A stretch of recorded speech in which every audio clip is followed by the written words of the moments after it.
Dalam 10 detik ke depan, tubuh kita lagi menghasilkan ribuan energi tanpa kita sadari. Kita nggak lihat, nggak dengar, tapi kita hidup. Karena itu, pertanyaannya, sebenarnya dari mana energi itu datang? Dan gimana tubuh kita bisa terus nyala setiap saat? Halo, aku Aisyah bersama kelompok 3. Di video ini kita bakal bongkar rahasia itu. Dari dalam tubuh kita sampai ke ekosistem. Dan ini dia energi dalam proses metabolisme. Pengertian energi dan metabolisme. Yang pertama, energi. Kemampuan untuk melakukan kerja atau menimbulkan perubahan dalam tubuh. Energi berasal dari makanan dan diubah menjadi bentuk yang bisa dipakai sel, yaitu ATP. Mengikuti hukum kekekalan energi, hanya dapat diubah bentuknya, tidak dapat diciptakan atau dimusnahkan. Kedua, metabolisme. Seluruh rangkaian reaksi kimia yang berlangsung terus-menerus dalam tubuh sel makhluk hidup, berfungsi mengubah zat makanan menjadi energi dan bahan menyusun tubuh, serta membuang sisa proses.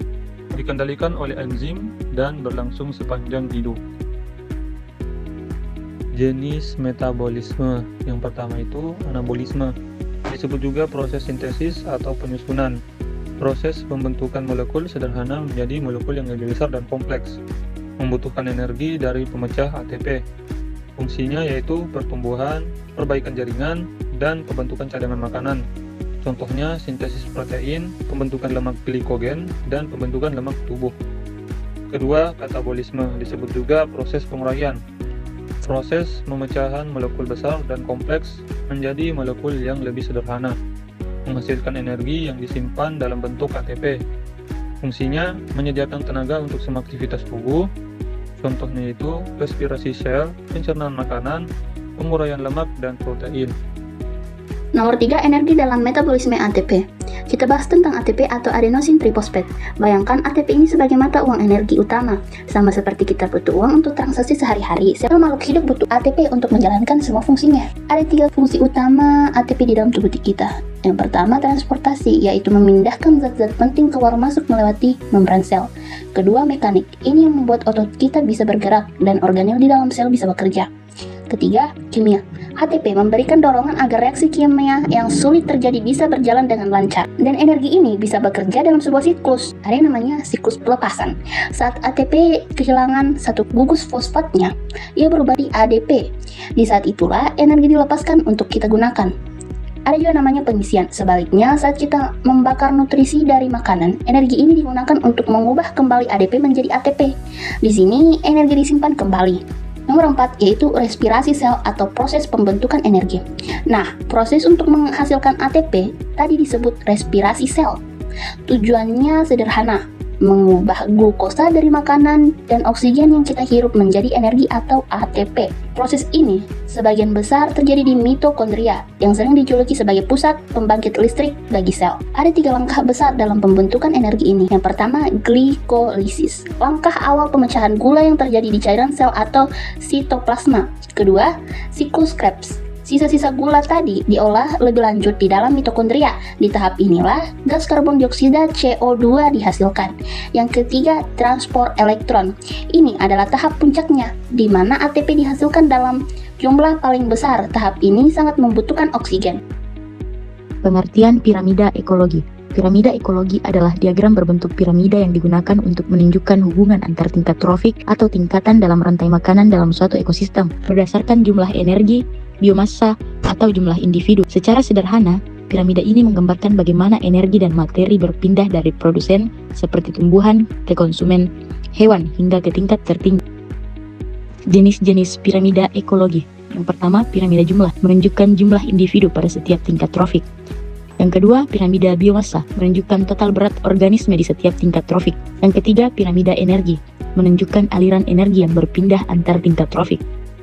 Piramida ekologi menggambarkan jumlah energi dalam sebuah ekosistem. Prinsip utamanya adalah energi semakin ke atas akan semakin berkurang. Hal ini terjadi karena sebagian besar energi sudah habis digunakan oleh makhluk hidup di tingkat bawahnya untuk beraktivitas dan sisanya hilang sebagai panas. Akibatnya, jumlah organisme di puncak piramida selalu lebih sedikit daripada di tingkat dasar.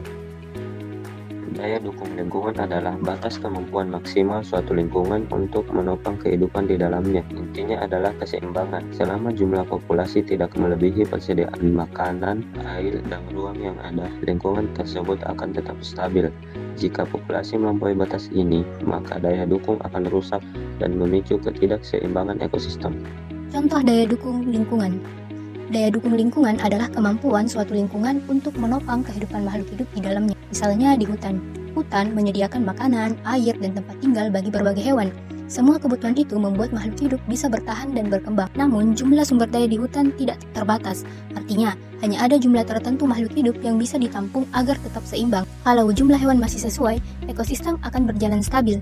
Tapi, kalau jumlahnya terlalu banyak, maka makanan akan berkurang, air menjadi terbatas, dan ruang hidup semakin sempit. Dan disinilah mulai terjadi persaingan antar makhluk hidup. Jadi, hutan punya batas kemampuan dan batas itulah yang disebut daya dukung. Dampak melebihi daya dukung. Kalau jumlah makhluk hidup melebihi daya dukung, keseimbangan ekosistem akan terganggu. Pertama, terjadi kelaparan karena makanan tidak cukup untuk semua. Kedua, terjadi kematian, terutama pada makhluk hidup yang tidak mampu bersaing.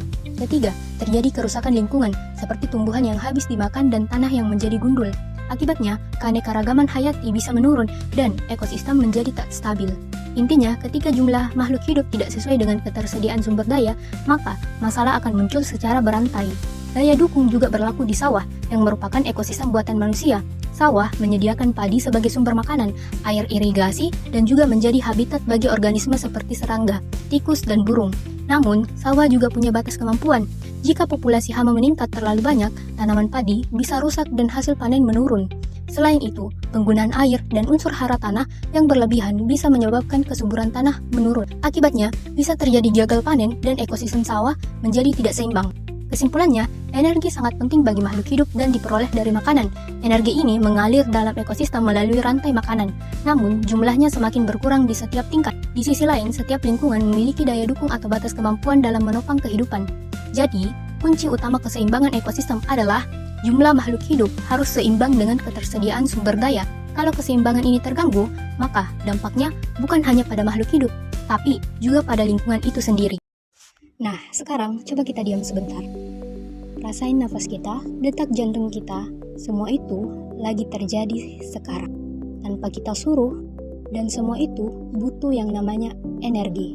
Yang dari tadi kita bahas, ternyata bukan cuma materi pelajaran doang, tapi sesuatu yang lagi terjadi di dalam diri kita setiap detiknya.